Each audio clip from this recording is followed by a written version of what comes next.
अर्धवार्षिक परीक्षा हिंदी प्रश्न पत्र कक्षा 10। कृपया सभी इस वीडियो को ध्यान से देखें और इसको पढ़कर अवश्य जाएं, क्योंकि यदि कक्षा 10th का पेपर इस तरीके का आता है तो बहुत से लोगों से नहीं बनेगा। तो फर्स्ट क्वेश्चन है, रीतिकाल की रचनाओं का प्रधान विषय है श्रृंगार वर्ण। जकरी, जकरी शब्द का अर्थ है, तो जकरी शब्द का अर्थ है रटना। जुगुस्सा स्थायी भाव है, तो जुगुस्सा किसके स्थायी भाव है? बीभत्स रस का। स्वयं प्रकाश जी ने पत्रिका का संपादन किया, तो स्वयं प्रकाश जी ने किस पत्रिका का संपादन किया? वसुधा। नेक्स्ट क्वेश्चन है, जिस समास में प्रथम पद विशेषण और दूसरा पद विशेष्य होता है उसे कहते हैं, तो उसको कर्मधारय समास कहते हैं। नेक्स्ट क्वेश्चन है, देहाती दुनिया उपन्यास के लेखक हैं। देहाती दुनिया उपन्यास के लेखक शिव पूजन सहाय जी हैं। नेक्स्ट क्वेश्चन है, रिक्त स्थान की पूर्ति करो। उत्साह एक खालिस्तान गीत है, तो उत्साह एक आह्वान गीत है।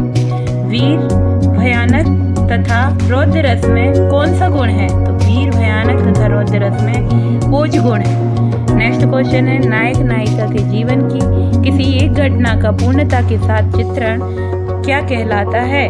तो किसी एक घटना का वर्णन खंड काव्य कहलाता है।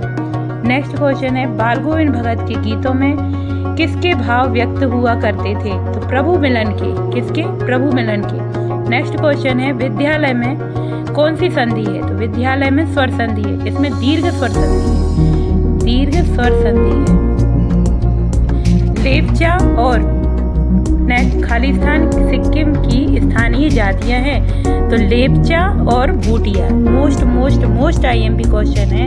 देखिए, यदि इस तरह के क्वेश्चन परीक्षा में आते हैं तो आप लोगों से नहीं बनेंगे। ये अभी न्यू मॉड्यूल है, तो आप लोगों को ये पढ़कर जाना है। लेपचा और भूटिया सिक्किम की स्थानीय जातियां हैं। नेक्स्ट क्वेश्चन, सत्य। परशुराम फरसे को देखकर भयभीत हो गए। गलत, वो फरसे को देखकर भयभीत नहीं हुए, तो वो तो खुद परसा धारण करते थे। दोहा एक वर्णिक छंद है, नहीं दोहा एक मात्र छंद है, तो ये भी गलत है। जीवनी गद्य की प्रमुख विधा है। जीवनी गद्य की प्रमुख विधा नहीं है, गद्य की प्रमुख विधा कहानी है, ये भी गलत है।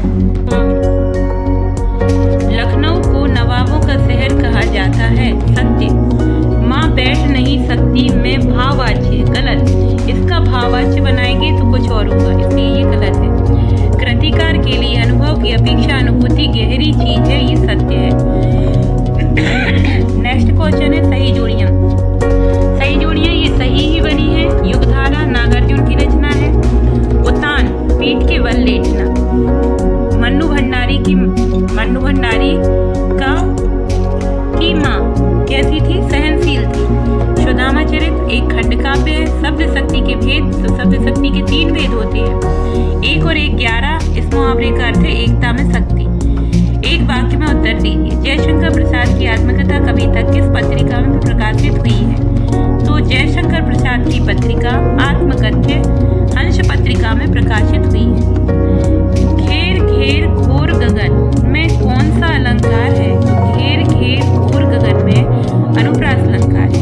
नेक्स्ट क्वेश्चन है, शास्त्रों में काशी किस नाम से प्रतिष्ठित है? घेर घेर घोर गगन में कौन सा अलंकार है? तो घेर घेर घोर गगन में अनुप्रास अलंकार है। और एक और अलंकार है पुनरुक्ति अलंकार है, क्योंकि यहाँ घेर घेर शब्द 2 बार प्रयोग हुआ है। शास्त्रों में काशी किस नाम से प्रतिष्ठित है? तो ये आनंद कानन के नाम से प्रतिष्ठित है। एक से अधिक अर्थ देने वाले शब्द अनेकार्थी कहलाते हैं। नेक्स्ट क्वेश्चन है, जितेंद्र नार्गे ने खेदम में किसका निवास बताया? तो देवी देवताओं का निवास स्थान बताया।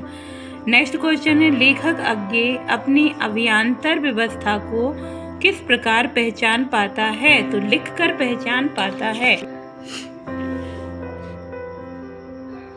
नेक्स्ट क्वेश्चन है, रीतिकाल के 2 कवि और उनकी रचनाएं। तो भूषण रीतिकाल के कवि हैं और चिंतामणि। भूषण की रचना है शिवराज भूषण शिवा बावनी। चिंतामणि की रचना है रसविलास कविकुल कल्पतरु। नेक्स्ट क्वेश्चन है, नई कविता की 2 विशेषताएं। नेक्स्ट क्वेश्चन है, तुलसीदास और सूर्यकांत त्रिपाठी निराला की काव्यगत विशेषताएं। 2 रचनाएं, भाव पक्ष कला पक्ष। परशुराम ने सहस्त्रबाहु का वध क्यों किया? ये क्वेश्चन आप लोगों को पढ़कर जाना है, कृपया इसका स्क्रीनशॉट ले लें। मुरझा कर गिर रही पत्तियां किसका प्रतीक है? इनके माध्यम से कवि क्या कहना चाहता है? कवि नागार्जुन के अनुसार फसल क्या है? संगीतकार किन किन मुख्य रूपों से मुख्य गायन गायिकाओं की मदद करते हैं? प्रबंध काव्य किसे कहते हैं? उनके प्रकार के नाम। यदि आप लोगों को इनके आंसर भी चाहिए हो तो कृपया कमेंट बॉक्स में कमेंट कर बताएं कि इनकी नेक्स्ट वीडियो में इनके आंसर भी दे देंगे। माधुर्य गुण की परिभाषा उदाहरण सहित लिखिए। चौपाई छंद के लक्षण उदाहरण सहित लिखिए। पुनरुक्ति प्रकाश अलंकार की परिभाषा उदाहरण सहित लिखिए। कृपया इसका स्क्रीनशॉट ले लें बोले, और इसके आंसर अगर चाहिए हो तो कमेंट बॉक्स में लिखकर पहुंचाएं, इसके आंसर भी डाल देंगे। यहाँ से रामवृक्ष मैनीपुरी का जीवन परिचय, 2 रचनाएं, भाषा शैली, नवाब साहब द्वारा खीरा खाने की तैयारी का वर्णन करना है लखनवी अंदाज में, इसके आधार पर लिखिए। मन्नू भंडारी की व्यक्तित्व की किन किन व्यक्तियों को किस रूप में प्रभाव पड़ा।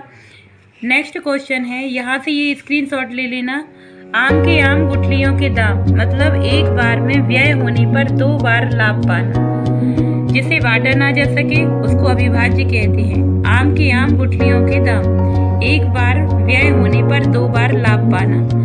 अत्यधिक बढ़ा चढ़ाकर वर्णन करना, अतिशयोक्ति अलंकार होता। ऊंट के मुंह में जीरा, चीज थोड़ी मांग बहुत। कभी श्वेत तो कभी रंगीन पताकाओं का फहराना अलग अलग अवसरों की ओर संकेत करता है। तो श्वेत पताका शांति के लिए फहराते थे और रंगीन पताका किसी शुभ अवसर पर। ये आप लोग लिख सकते हैं।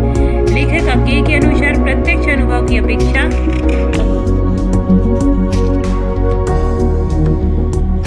अनुभूति के लेखक में कही गई अधिक मदद करती है। इसका क्या कारण है? ये कसा प्रसंग व्याख्या लिखनी है तो ये आप लोग बुक में से चेक कर लेना। मन ही मांझ रही, नेक्स्ट आगे की पंक्तियां हैं। मधुप गुन गुना कर, तो ये आप लोग पढ़कर जाइए सप्रसंग व्याख्या। यदि आप लोगों से नहीं बनती तो कृपया कमेंट करके बताइए, हम इसकी एक और वीडियो डाल देंगे। यहाँ से मेरे जीवन का लक्ष्य, इस पर अनुच्छेद लिखना है। धूम्रपान को रोकने के लिए विज्ञापन, नेक्स्ट वीडियो में मैंने एक विज्ञापन दिया था नशा मुक्ति हेतु, दोनों ही सेम है। विद्यालय में खेल सामग्री की मांग करने हेतु अपने प्राचार्य को आवेदन लिखना है। समय के सदुपयोग और परिश्रम पर बल देते हुए अपने छोटे भाई को पत्र लिखना है। निबंध प्रदूषण नियंत्रण, मानव जीवन के प्रति प्रगति में स्वच्छ भारत, इनमें से किसी एक विषय पर निबंध लिखना है। कृपया वीडियो को सब्सक्राइब करना ना भूलें।